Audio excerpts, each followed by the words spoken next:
Assalamualaikum warahmatullahi wabarakatuh. Pada pertemuan kali ini, kita akan membahas tentang ilmuwan-ilmuwan Islam. Yang pertama adalah Ibnu Sina. Ibnu Sina merupakan salah satu ilmuwan dan filsuf muslim yang menerapkan logika filsafat dalam teologi Islam. Sejarah mencatat, Ibnu Sina telah menghasilkan ratusan karya tulisan dalam berbagai bidang ilmu pengetahuan, termasuk matematika, geometri, astronomi, fisika, kimia, metafisika, filologi, bahkan musik dan sastra. Nama lengkap Ibnu Sina adalah Abu Ali Al-Husain bin Abdullah bin Sina. Dunia Barat lebih mengenalnya dengan nama Avicenna. Ibnu Sina lahir di Afsana, dekat Bukhara, sekarang wilayah Uzbekistan, tanggal 22 Agustus 980 Masehi. Ayah Ibnu Sina dikenal sebagai seorang sarjana yang dihormati. Ibnu Sina tidak pernah menikah sepanjang hidupnya. Ia menghembuskan nafas terakhirnya pada bulan Ramadan 1037 Masehi pada 57 tahun dan dimakamkan di Hamadan, Persia, kini wilayah Iran. Sejak usia belia, Ibnu Sina telah menunjukkan kemampuan intelektual yang tinggi. Pada umur 10 tahun, ia sudah menjadi penghafal Al-Quran. Selanjutnya, di umur 16 tahun, Ibnu Sina belajar ilmu kedokteran kepada Abu Abdullah An-Nakili mengenai ilmu kedokteran. 2 tahun setelahnya, Ibnu Sina berhasil menyelesaikan status penuh sebagai dokter. Pada 997 Masehi, Ibnu Sina mendapatkan panggilan dari penguasa dinasti Samaniyah 819 sampai 999 Masehi di Persia, yakni Al-Amir Ar-Ridha Nuh II. Pada usia ke-21 tahun, Ibnu Sina telah menghasilkan ratusan karya tulisan di bidang matematika, geometri, astronomi, fisika, kimia, metafisika, filologi, musik, dan puisi. 2 karya Ibnu Sina yang paling berpengaruh adalah Kitab Al-Shifa dan Al-Kanum fi Tibb. Al-Kanum fi Tibb disebut sebagai buku kedokteran eksperimental yang paling penting dalam sejarah. Berkat kitab ini, Ibnu Sina disebut sebagai dokter pertama di dunia yang melakukan uji klinis dan pengenalan farmakologis klinis. Kitab ini juga berperan penting dalam kemajuan ilmu anatomi, ginekologi, dan pediatri. Tidak hanya itu, Ibnu Sina juga dikenal sebagai tokoh yang berjasa dalam hal tuberkulosis, TBC, diabetes, tumor, dan efek plasbon. Dilansir Stanford Encyclopedia of Philosophy, Ibnu Sina dijelaskan sebagai tokoh muslim yang menggabungkan pemikiran filsafat ilmiah dengan teologi Islam. Berkat penggabungan ini, ia menghasilkan sebuah pemikiran teologi yang rasional. Avicenna alias Ibnu Sina adalah muslim yang taat dan berusaha untuk mendamaikan filsafat rasional dengan teologi Islam. Tujuannya adalah untuk membuktikan keberadaan Tuhan dan ciptaannya dari dunia ilmiah dan melalui akal dan logika. Berikut ada beberapa karya Ibnu Sina yang paling terkenal. Ada Sirat al-Syakhs al-Rais, Al-Isirat wal Al-Tanbihat, Al-Kanum fi Tibb. Dan ada beberapa yang lainnya. Yang kedua adalah Al-Kindi. Abu Yusuf Yakub Al-Kindi adalah dikenal sebagai filsuf pertama yang lahir dari kalangan Islam. Nasabnya sampai pada Khantan berdarah Arab asli. Semasa hidupnya, selain bisa berbahasa Arab, ia mahir berbahasa Yunani. Dia juga salah seorang ilmuwan besar muslim dalam bidang kedokteran dan pemilik salah satu pemikiran terbesar yang dikenal sepanjang peradaban manusia. Al-Kindi dilahirkan di Kufah. Ayahnya adalah seorang penjabat pemerintahan pada masa Khalifah Harun al-Rashid. Dia dipanggil dengan Al-Kindi karena dihubungkan dengan kabilahnya, yaitu kabilah Arab Kindah. Dia dijuluki filsuf Arab karena dialah filsuf muslim pertama. Barangkali juga karena di salah satunya di antara sekian banyak filsuf muslim yang tidak diragukan keberadaannya. Perlu disebutkan bahwa berbagai literatur barat telah menyelewengkan namanya menjadi Alcendius. Sekalipun literatur barat saat ini menulis dengan namanya yang benar, yaitu Al-Kindi. Al-Kindi menguasai 2 bahasa, yaitu bahasa Yunani dan Suryani. Penguasaannya terhadap berbagai bahasa inilah yang telah membantunya menguasai berbagai macam ilmu dan menadikannya sangat berpengaruh bagi Khalifah Al-Ma'mun. sehingga dia mengangkatnya menjadi penerjemah buku-buku asing yang dianggap penting. Arab tidak memiliki karya besar terjemah sebelumnya. Al-Kindi termasuk ilmuwan yang hidup pada masa pergerakan terjemah, dan dia sendiri adalah seorang penerjemah. Para penerjemah buku-buku Al-Kindi mengatakan bahwa kumpulan buku-buku yang dikarang olehnya dalam bidang filsafat, logika, dan berbagai macam ilmu lainnya. Jumlahnya mencapai 200 buku. Bahkan Dr. Abdul Halim Muntasir mengatakan dalam bukunya Tarik al-Ilm bahwa buku yang dikarang Al-Kindi mencapai 230 buku. Al-Kindi adalah seorang ilmuwan besar yang setara dengan Ibnul Haytham dan Al-Biruni. Pemikiran ilmiah Al-Kindi. Secara global, fenomena pemikiran ilmiah Al-Kindi dan indikator yang menunjukkan pada keistimewaannya adalah sebagai berikut. Dia termasuk di antara para ilmuwan pertama yang berpedoman pada metode eksperimen sebagai suatu cara untuk menyimpulkan hakikat ilmiah. Dalam hal ini, kami telah memaparkan pengakuan ilmuwan Belanda De Boer. Dia mengetahui peranan ilmu matematika dan membangun akal dan melatihnya untuk konsisten dengan kebiasaan berpikir yang benar. Al-Kindi menyadari bahwa hakikat teori ilmiah dan pemikiran tidak akan benar kecuali setelah melalui proses pematangan yang lama. Sebagai ilmuwan yang memiliki jiwa sehat, dia mengingkari pengaruh bintang-bintang kepada keadaan manusia dan membantah perkataan paranormal tentang pergerakan benda-benda langit. Yang terakhir adalah perhatiannya dalam bidang kimia terbatas pada manfaatnya secara ilmiah, yaitu pada bidang industri dan pengobatan. Berikut adalah karya-karya Al-Kindi, ada yang dari bidang astronomi dan bidang kedokteran. Yang ketiga adalah Al-Farabi. Abu Nasir Muhammad bin Al-Farabi atau yang sering dikenal sebagai Al-Farabi adalah ilmuwan dan filsuf Islam berasal dari Farab, Kazakhstan. Al-Farabi lahir pada 10 Januari 872 dan wafat pada 17 Januari 951.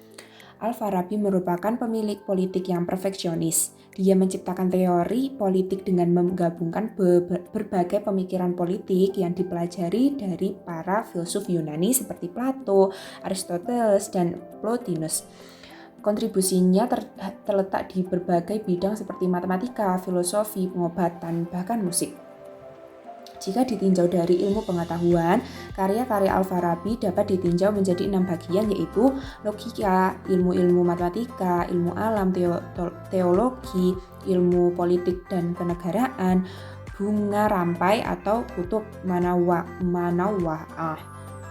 Karyanya yang paling terkenal adalah Al-Madinah Al-Fadilah atau kota atau negara utama yang membahas tentang pencapaian kebahagiaan melalui kehidupan politik dan hubungan antara rezim yang paling baik menurut pemahaman Plato dengan hukum ilahiyah Islam.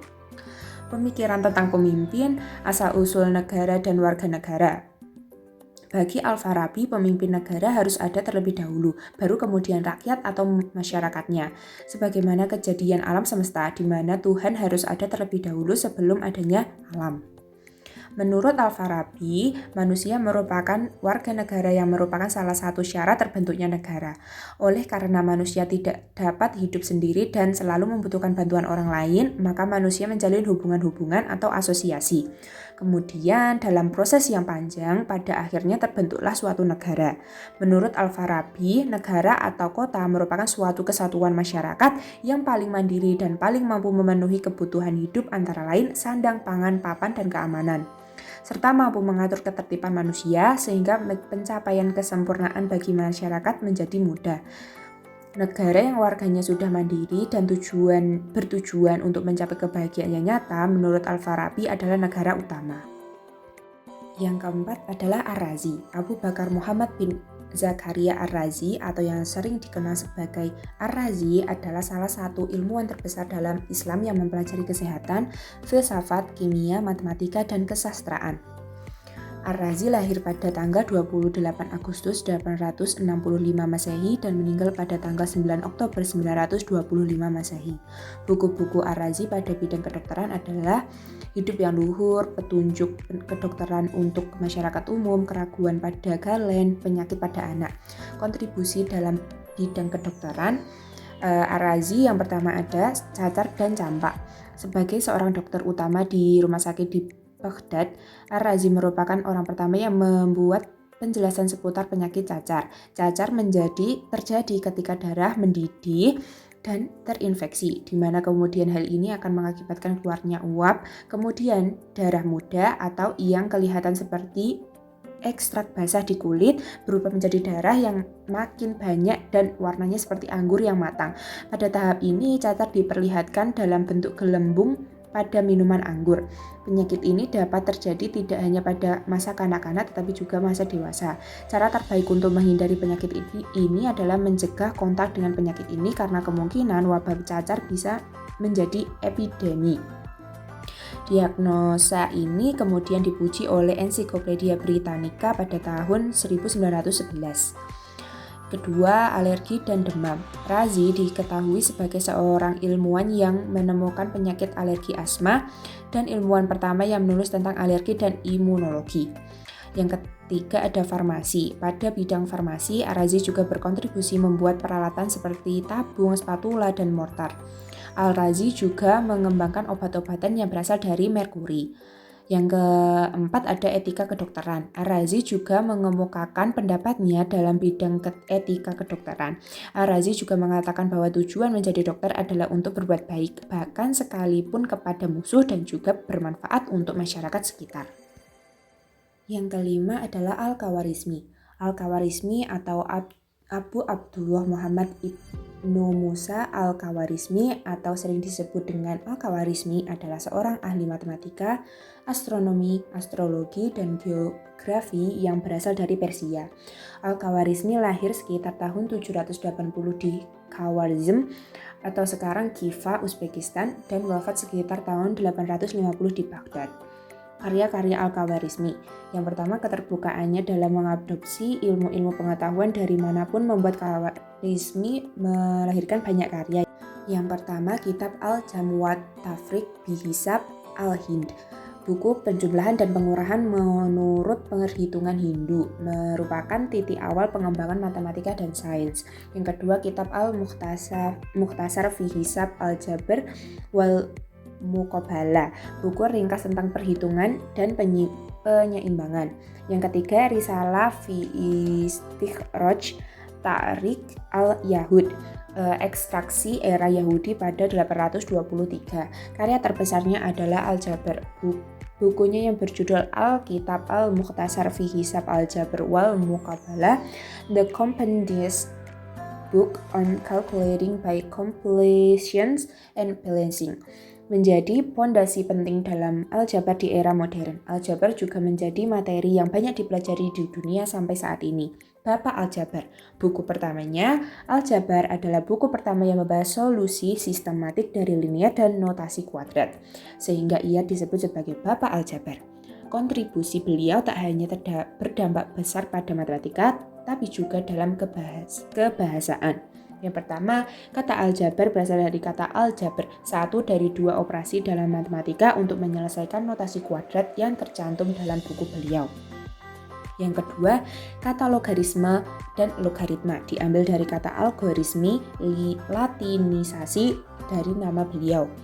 Nama beliau juga diserap dalam bahasa Spanyol, guarismo, dan dalam bahasa Portugis, algorismo yang berarti dikit.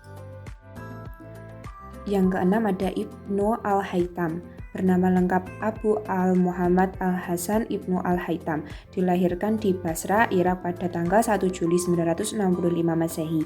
Dikenal sebagai kamera pertama di dunia dan juga bapak optik modern. Merupakan orang pertama yang menulis dan menemui berbagai data penting mengenai cahaya. Penyelidikannya mengenai cahaya telah memberikan ilham pada ahli sains barat seperti Boger, Bacon, dan Kepler, menciptakan mikroskop serta teleskop.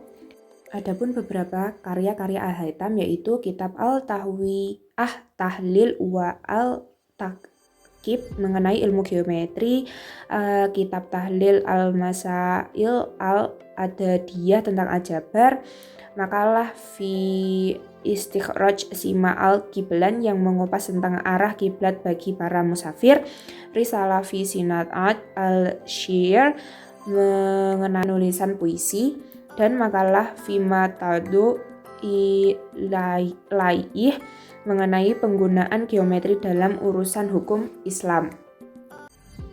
Jadi untuk hari ini kita ada games berupa quizzes ya. Untuk linknya ada di description box di bawah, silahkan nanti dicek. Jadi nanti kita tinggal klik link, setelah itu masukkan nama dan menunggu games dimulai. Setelah itu kita bisa menjawab pertanyaan-pertanyaan yang tersedia dengan benar. Seperti contoh di video.